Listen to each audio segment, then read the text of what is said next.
আমি নরমালি বাসায় যেভাবে পোলাও রান্নাটা করি সেই পোলাও রান্নার রেসিপিটা আজকে আপনাদের সাথে শেয়ার করব। আসসালামু আলাইকুম, কেমন আছেন সবাই? আশা করছি ভালো আছেন। আলহামদুলিল্লাহ আমরাও ভালো আছি।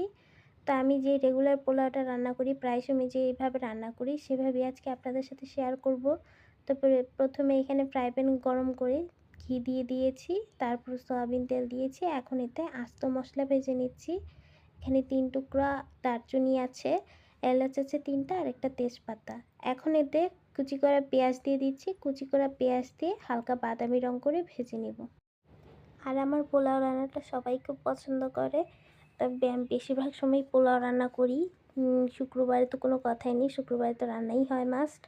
তো এখন এই যে পেঁয়াজগুলো ভাজা হয়ে গিয়েছে, এখন এতে ধুয়ে রাখা পোলার চালগুলো দিয়ে দিচ্ছে।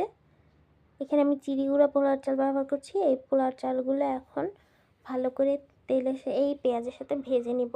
যারা আমার হাতের বানানো birthday cakes, beef keema kebab, chicken roll, chicken nuggets, sweet cookies এছাড়া অন্যান্য ফ্রোজেন ফুড নিতে আগ্রহী, তারা আমার ইনবক্সে মেসেজ করবেন। যারা আমার কাছ থেকে অর্ডার করবেন তাদের মধ্যে একজন লাকি কাস্টমার পেয়ে যাবে সুন্দর একটি গিফট। আর দেরি না করে জলদি অর্ডার করুন। কিছুক্ষণ ভেজে এখন এতে লবণ দিয়ে দিচ্ছে। লবণ দিয়ে আবার ভালো করে নাড়াচাড়া দিয়ে দিব। আদা রসুন বাটা দিয়ে দিচ্ছে। আদা রসুন বাটা দিয়ে আবারও ভালো করে একটু ভেজে নেবে। ভেজে পোলাও রান্না করলে কিন্তু পোলাও রান্নাটা ভালো হয়। তার আমার বাসায় তো মানে কি বলবো, সপ্তাহে 2-3 বার পোলাও রান্না করা হয়। আমাদের বাসায় একজন আছে পোলাও প্রিয় মানুষ, তার জন্য সপ্তাহে 2 থেকে 3 বার পোলাও রান্না করতে হয়। তো এখানে এই যে পোলাও চাল ভেজে নেওয়া হয়েছে, এখন এতে গরম পানি দিয়ে দিয়েছে। গরম পানিটা কিন্তু ফুটানো ছিল, তো এখন দিয়ে ভালো করে নেড়ে দিচ্ছে। তো এখন এতে গুঁড়া দুধ দিয়ে দিচ্ছে। গুঁড়া দুধ দিয়ে নেড়ে এখন ঢাকনা দিয়ে ঢেকে দিবে।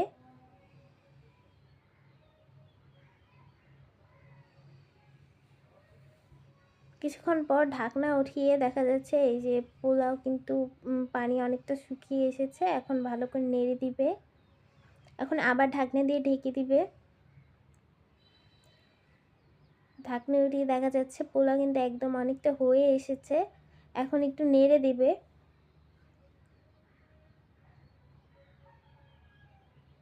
আর পোলাওটা কিন্তু মাশাআল্লাহ ঝরঝরে হয়েছে।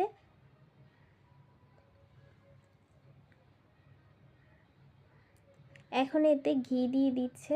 পোলাও কিন্তু ঘিয়ের ফ্লেভার থাকলে কিন্তু দারুণ লাগে। আর ঘিটা আমরা কম বেশ সবাই অনেক পছন্দ করি। তো এখন আবার ঢাকনা দিয়ে ঢেকে দিবে। কিছুক্ষণ পর এই গরম গরম পোলাও পরিবেশন করবে খাওয়া দাওয়ার জন্য।